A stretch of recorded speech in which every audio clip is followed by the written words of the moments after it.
and thank you, Tim, for that great introduction. So I guess when I'm talking about accessibility, SEO, and Joomla, probably a lot of this you know. I'm not really going to be going into any code examples or talking about kind of, I guess, specific code features. I've got another talk up online that does that, covers that in Joomla 3. So yeah, I'm Aimee, as Tim said, CMS developer, Open Source Industry Australia board member. Basically, I like solving problems.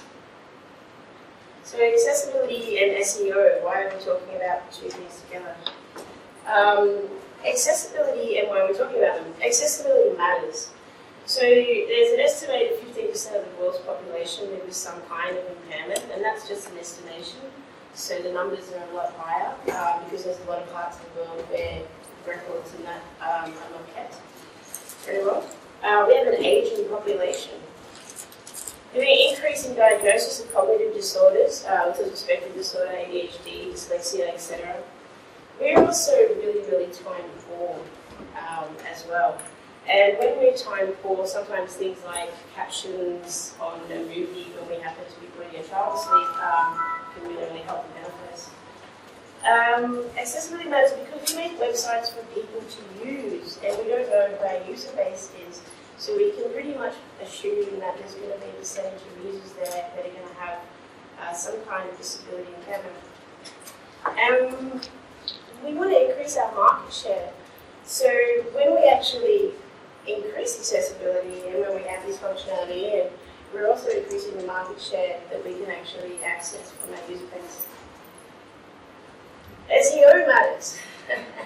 The number one way still that people search the web is browsing.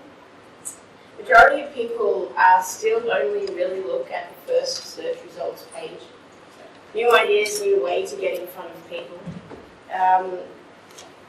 We want to increase our Google page ranking because our clients like it, and I think that's probably the biggest part of SEO is that it's something that our clients want. Not all clients, but the vast majority. So accessibility and SEO, why? Well, web spiders, why are they linked? So web spiders are basically blind users. So if you've ever listened to a screen reader read through a web page, that's pretty much how Google and Bing and Yahoo and any web crawler is also reading your web page. So it's going to go through, it'll take a look at your title structure, it'll look at tags, it'll use image alt tags and things like that to populate image information in its searches. Any text conveyed in an image will not be read by a screen reader, it will also not be read by a web spider. So accessibility enhancements, when we think of them as a way that it's actually going to benefit and help us from a search perspective and from the ability of the web spider to be able to index a site. Accessibility improvements will improve your SEO ranking. Google will also give you added benefits for having picking up on accessibility features. And really what we kind of really need to do is start seeing our web spiders, and web crawlers as our blind users. So when we're talking to clients, and the client's like, well, I've had many stages before, there's none of my users that are blind. It's like, well, actually, right now you have a main user that's blind, and that's your search index. So kind of like trying to get clients, I guess, to really see that when we actually approach SEO, we're really approaching accessibility as well. So any small benefits that we can get in for accessibility is going to help that user base, and it's also going to help our SEO rankings.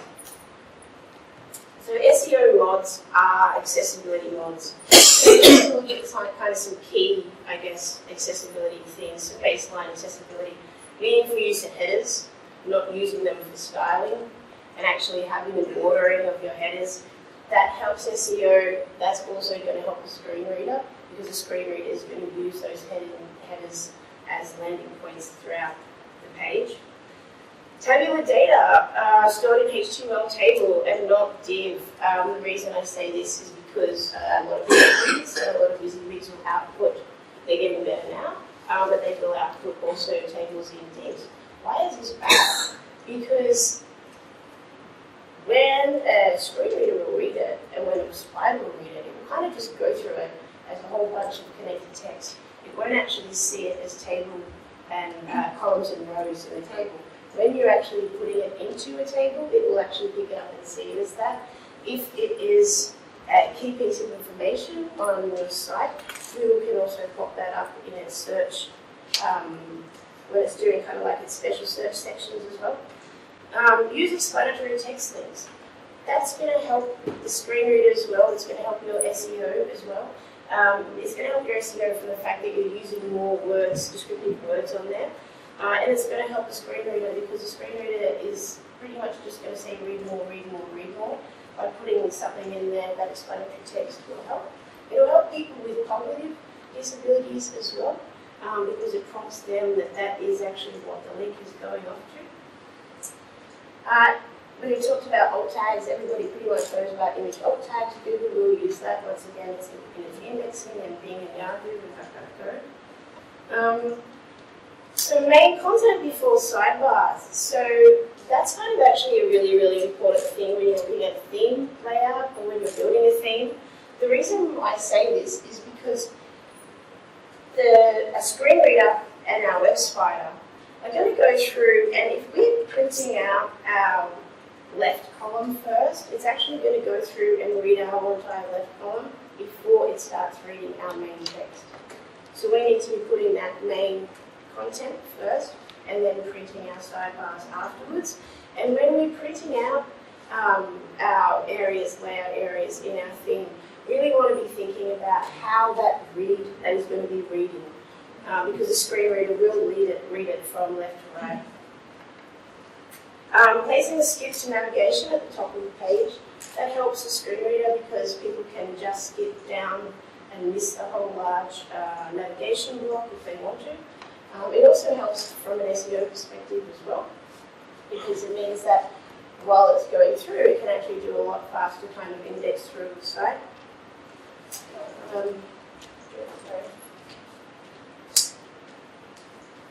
Hopefully it's up to Maree.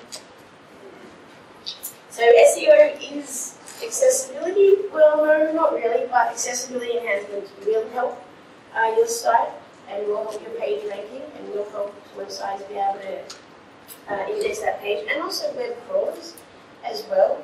So if you're with open data and data usage these days, web crawlers kind of come back in fashion. So if you do have a lot of information on there that people are crawling or sharing, it will help with that as well. So design content development changes needed for SEO will add accessibility features to your site, and that's a way to think about it as well. So just like we said, we're just kind of covering some of the basic SEO, you're covering some accessibility. You're not meeting a full WCAG requirement, but you're adding those little extra features that will benefit those users. Why is this SEO not accessibility, or why is it important, I should say? Because websites access your site the same way as a screen reader would. And that's, I guess, kind of something to really emphasize. So if you've got voice reader if you've got a Mac, you've got voice, and then also in Chrome, you've got Chromevox. So one thing that you can do is you can plug that in, run it over your site, and just try to go through and use VoiceOver on your site. And that will really help you, one, understand how a person with a vision impairment is going to see your site, reading your site. And it's also going to tell you how that web crawler is accessing your site as well. State of accessibility in Joomla. I don't know how long it is, so I might trust me a little bit. So there's accessibility statement on Joomla. It covers the basics. It hasn't been updated in about 4 years, so I've been talking about this stuff for. So it's not really, it doesn't really cover anything, I guess. Accessibility forums that are no longer used, I believe, they're an active channel at all here. I'm not sure if it's still active. Yeah. So basically, accessibility in Joomla is in the need of some Joomla love. And that's kind of, I guess, because we've just had a change through of people in it. There's 2 people that are semi-focused on it at the moment, and I can't remember their names. But certainly if you're looking for an area to contribute to, it's a great one. So Joomla has, if you're looking at, okay, what can we get straight out of the box? The core themes of Joomla, there's a lot of work put in Joomla 3 for usability and accessibility. So a lot of the big like level A, for example, are met when you're using core themes in the admin area, especially. It has particular things that like per page meta tags, site information, navigational tooltips, a couple of extra areas there where we can add some additional descriptive information. So, vanilla Joomla provides a lot out of the box, and I guess it's something I always say in my content management system travels. It can get easy for people to take an approach of let's just grab an extension or a module to do that thing, but sometimes what that module is doing, you can pretty much get out of core Joomla if you understand that, how it's working a little bit better. So maybe sometimes spend a little bit of time understanding what Joomla is straight out of the box and what you can maybe do with that rather than adding in a lot of additional extensions. And the reason why I say that is the accessible extensions are kind of pretty dismal, but at the same time, it's not really a simple extension to build, so I don't blame the community at all for that. There's not really that many accessibility extensions in any CMS these days. There's 8 extensions. I think 2 you can't really classify as accessibility extensions. Most of them are dealing with font resizing, audio buttons. You've really got to think of the theme that you're using as well when you're using extensions, accessibility extensions, because they're going to be relying on certain calls to be there, and if they're not, then they won't be working. It can provide a really quick fix. So if you do want to get into some accessibility features and have a client that's interested in that, but you don't need to go through the full AA or AAA compliance, then an accessibility extension can give that really quick, cheap fix. So take a really quick look at it. We've got J font size, which is pretty much what it says.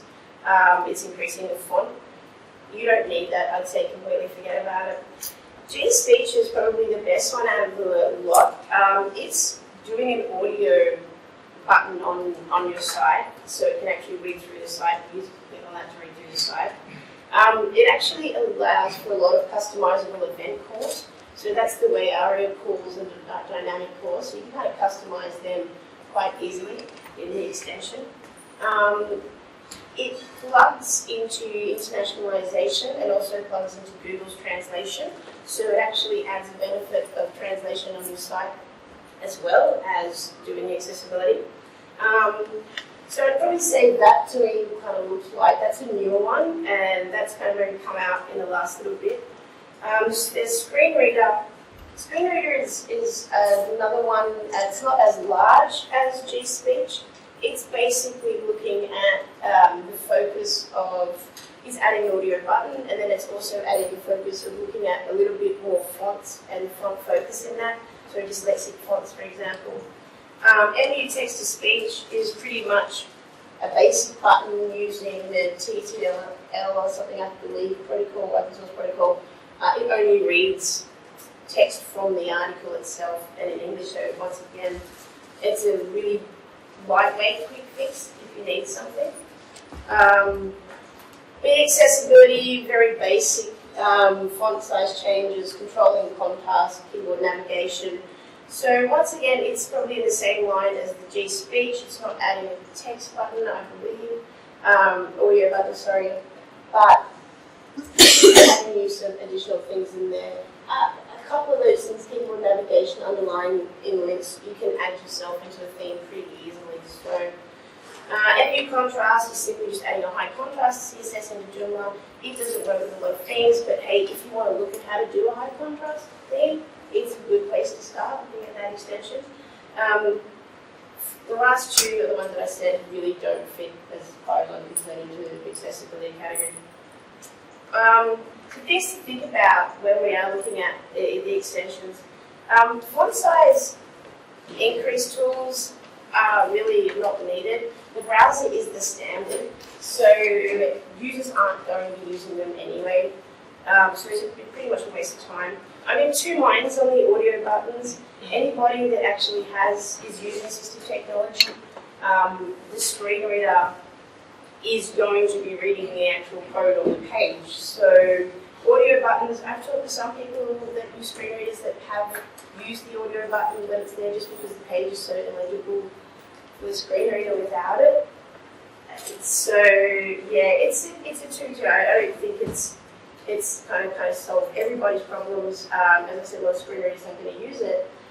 There has been a time where I had to create a very quick competition site that needed to meet WCAG, and one of the things that we couldn't get on it perfect was the way ARIA calls for the screen reader. So we were able to do that by meet that requirement by having an audio button, and we have a very short timeline. So it'll be something to think about. High contrast is always a huge bonus if you can provide it to a user. Normally it's just you can add it in a little HTML button that'll switch out the CSS, pull in a high contrast CSS. It does take time to do it. Font choices are really important. Try not to use too many sizes. So do a baseline font size that's not small. 10 points, pixels is not really large, so even on a phone. So really kind of think about that as well. And just the legibility of your fonts. Sometimes it's nice to have really cursive fonts, but it's probably not going to be the most legible for everybody. Color contrast is something that's pretty much often left out, but it's really easy to do. There's a lot of websites, if you type in color contrast and accessibility, there's a lot there that you can go to and put your foreground and background colors in just to double check. Mobile versus desktop, the old saying, always display everything on mobile and desktop. The theme has the last say, and that's something that we should really point out, is that you can add all these extensions in, but if you've got some bad, like if your template's not coded in the best way for accessibility, that extension is not going to automatically fix that. At the same time, that extension that you put in might be looking, as we said before, for a particular call that's just not there in the customized theme. So always kind of, I guess, be really mindful that you can add an extension in, but the theme is going to take control. So really have a look at the theme. Try to use HTML native HTML elements where possible, and not a bunch of nested divs. Divs are fine to display things in, and divs are fine to use, but as I said before, if you've got tabular data, use a table. That's going to help from an SEO perspective, and it's going to help that screen reader be able to pass that data as well. If you're looking at themes, you can run them through a web aim. You can just download and install it in your Joomla install, however you do your analysis. You can go onto web aim. It's an online test. It's not going to pick up on everything, but it's probably going to cover a lot of the basic A and some of the double A points. It'll just help you if you do that to see which one is slightly better. What you see is what you get. Unfortunately, not always. WYSIWYGs are probably the worst culprit when it comes to accessibility, and the reason is because, as you know, they're doing a lot of kind of work in the background to get that formatting in. So be mindful of that. Be mindful that you can create a site that meets an accessibility requirement today, and somebody could change that content or put in some WYSIWYG code that's not the best formatted, and that'll break your accessibility. So what can we do? Well, we can build accessibility into our release cycles. There are some accessibility frameworks for testing. HTML and CSS validation, W3C validation, it might seem mundane to do that, but it's something that I consistently do. If you've got valid HTML and CSS, you've met criteria for WCAG. Run online accessibility checks every now and then as you're running your validation checks. Run it through WebAIM. It's probably going to, as I said, it's not going to cover everything, but it'll highlight some things there for you, highlight your heading structures, and also alt tags and things like that. Accessibility is always best when it's thought at the design stage and not as an afterthought, but sometimes we don't always have that luxury. And the other thing we can do is train people. Vision Australia do some courses Access IQ as well, also do some courses online. So we can build accessibility testing into the release cycle, as we said before. Get developers to check using a web tool. You can also, if you're using SAS or less, when you're doing your compile, you can add HTML and CSS validation checks in that as well, so that can help pick up anything there. Check your website, so there's the web link there. As we said, HTML validation. Links, so this is a link here to Links, which is a text-only web browser, like the old days. And so if you want to see how the site looks in text, or how it will be printed out to a screen reader, you can download that and have a look at it on that, and it's quite interesting. And always, read up on accessibility information. It's part of our job. We work in the web, so we don't always have all the time on our hands, but trying to keep up a little bit of it's always good. Automated accessibility testing. There is no specific test framework for Joomla CMS in automated, but there are different PHP, HTML, and CSS tools you can use. Tenon.io is one. It allows you to do a certain amount of testing before you have to start paying, so there is a pay structure there. However, what it is it's basically a PHP framework that you can actually create API calls in yourself to do a whole bunch of automated tests. So of course, once you've written them as well, it's something that you can then replicate through different projects if you are using continuous development processes. And as we said before, Lassen says SAS and less builders have validation tools that you can use. Is there a simple answer? No, there's not, because accessibility compliance really still needs people. We can only find out so much through automated testing. So I guess the key thing here is really, if we're trying to actually meet WCAG compliance, so we have a government client that needs us to meet 2.0, we are going to have to consider looking at some element of human testing in that. There is no way that we're going to be able to automate that, so that is a cost that we should be thinking about at the budget stage. So talking about budget, look at what Joomla has out of the box always before you start adding in additional extensions or additional costs. So that can help keep things down. Accessibility is something that would be better to think about it up front than later on. So as I said, when you're looking at choosing a new theme, checking does it meet some basic accessibility criteria. Purchase a template that contains accessibility elements. There's not that many out there, but there's not one perfect theme that's ever going to make you AAA compliant, because it's so much more than just presentation of the theme. But even having some that has some basic calls in there, like skip to navigation and some basic way area, can really help. Going for quick wins, of course, is always good.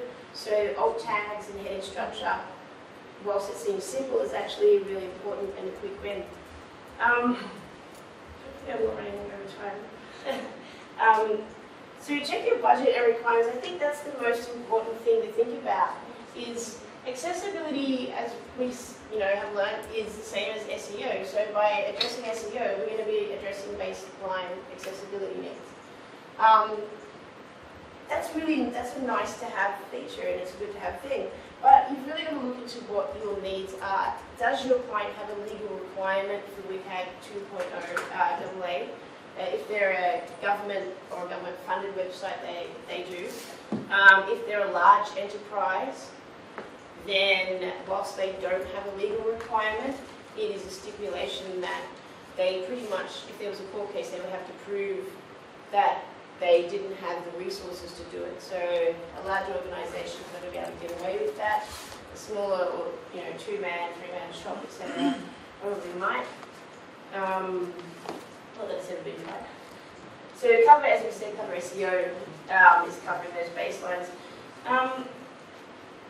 Learn your extension weaknesses. So everybody generally tends to get like a template or a bunch of extensions that they like using.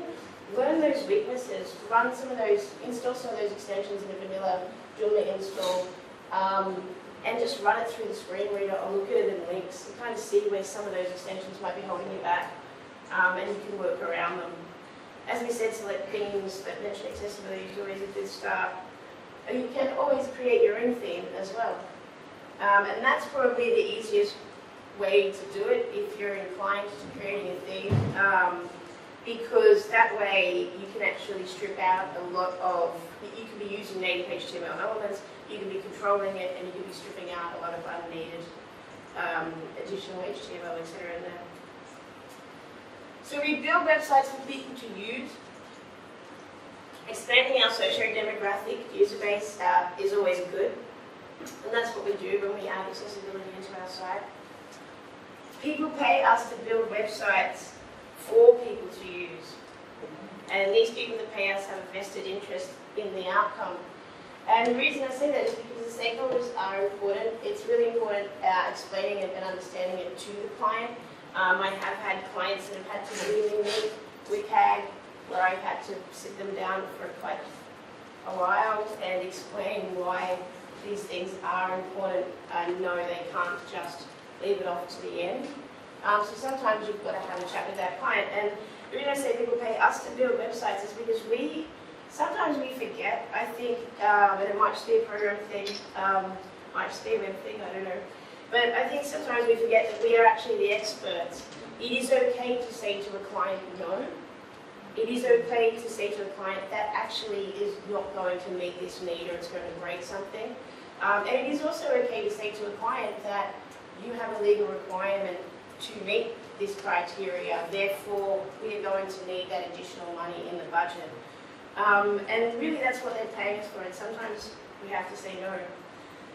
So for the client, when we're talking to the client, we can really look at accessibility changes as helping address SEO. Accessibility increases the Google page rank. It's future-proofing the site as well for an aging population. And that's kind of like a bit of a loose statement there, but really what it is you can never know who your user base is or how it's going to grow. So adding some basic accessibility in there is going to help that person that comes along with the screen reader.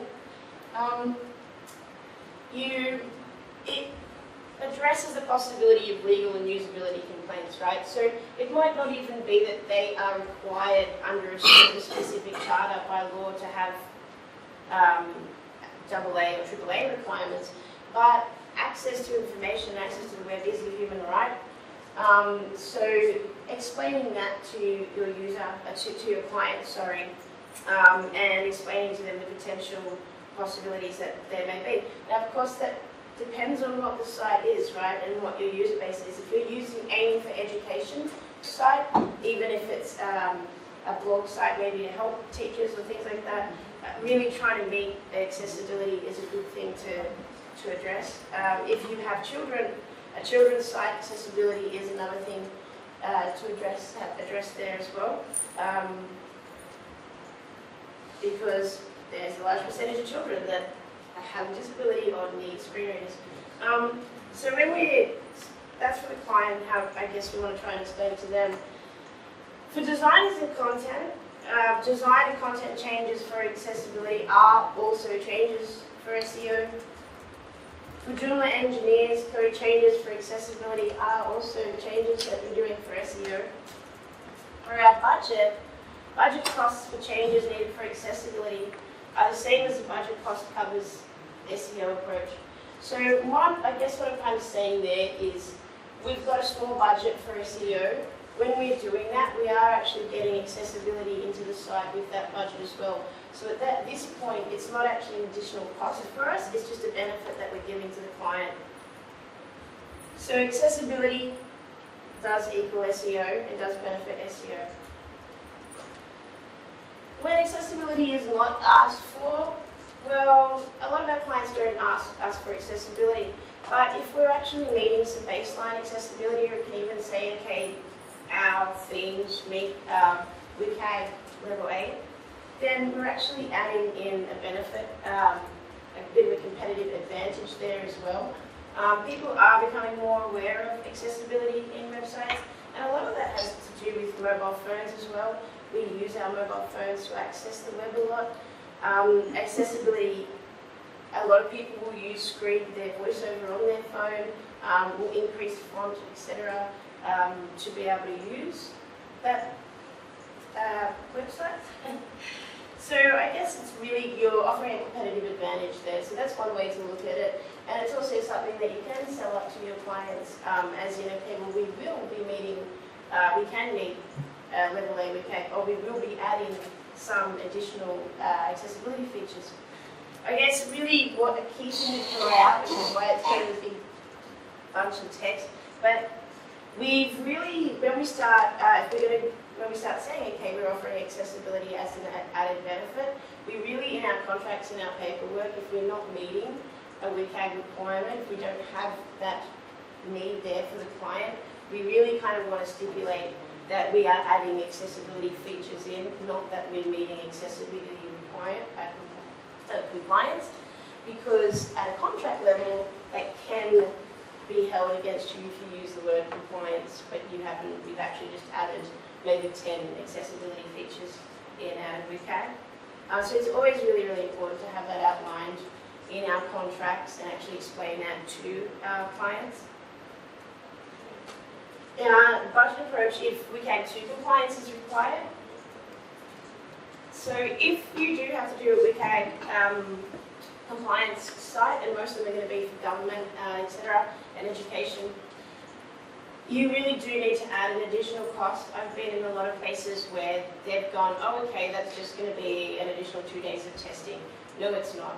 If you want to meet full WCAG compliance, you do need to engage a third-party auditing company. So there is going to be a cost for that audit, and there's also going to be a cost for someone in your team to manage that client and that audit. And there's also going to be some additional hours that you're going to need for development to fix that up.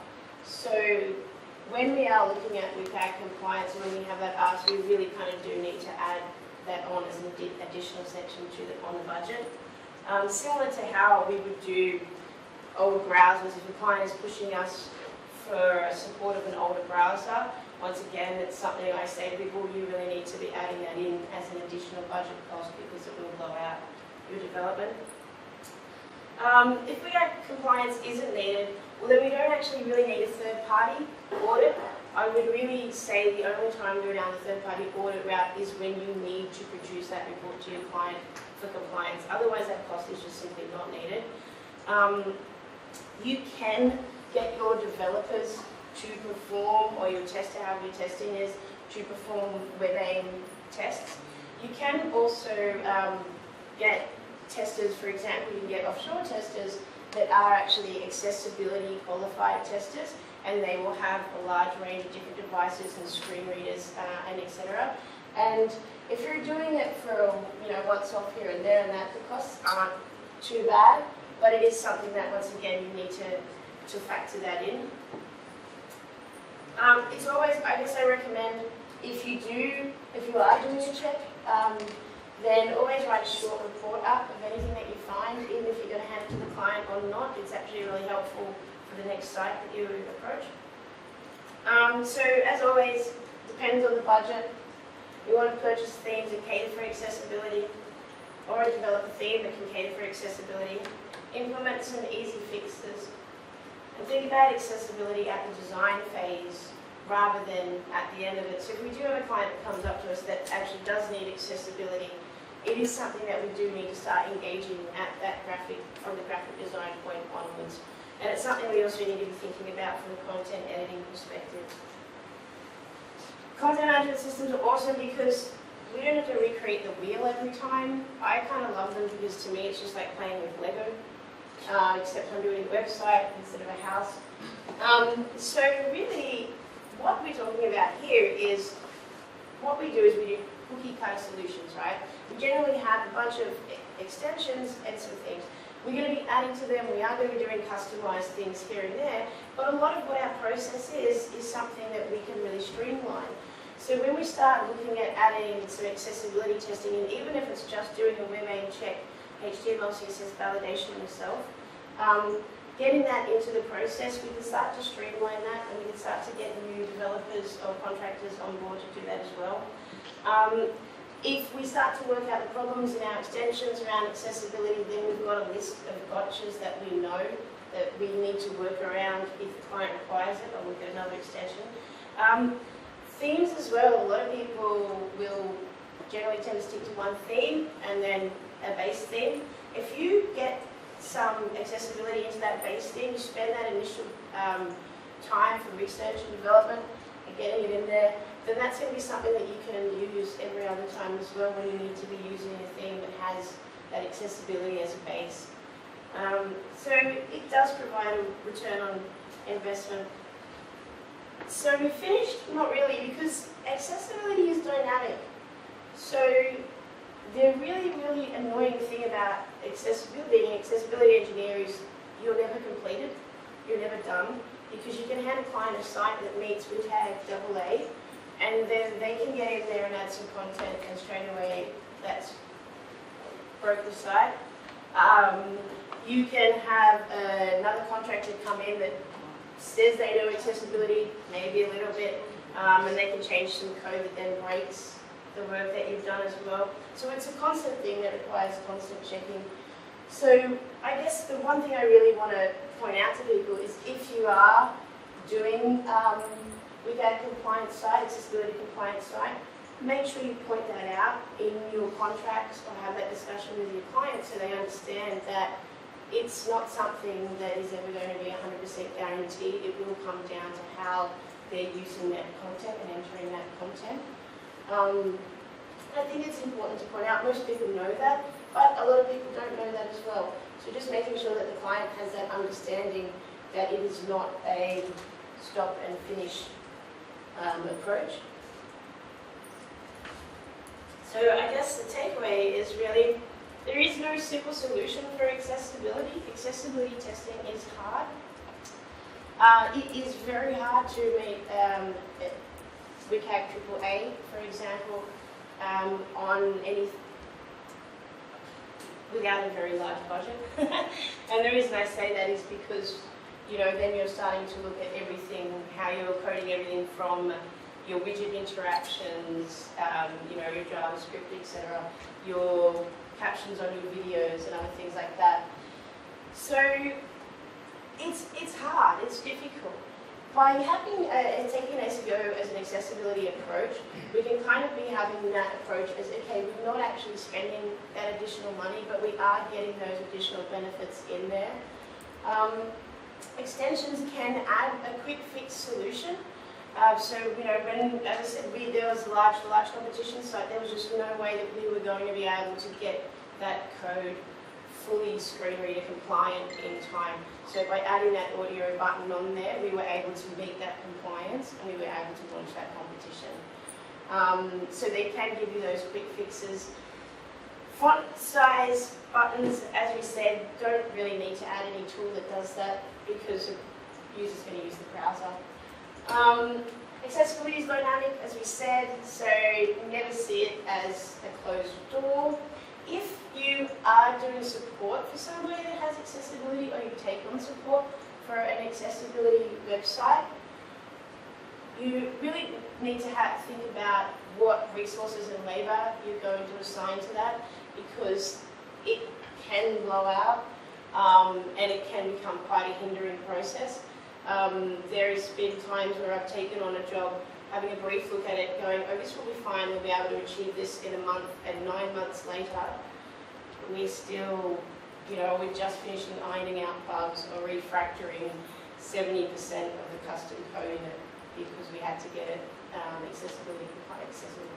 So that's, yeah, that can be a real hard one, especially when, as I said, if you're taking on that developer support of another website, that another web agency sold to them as being accessible, but really never was.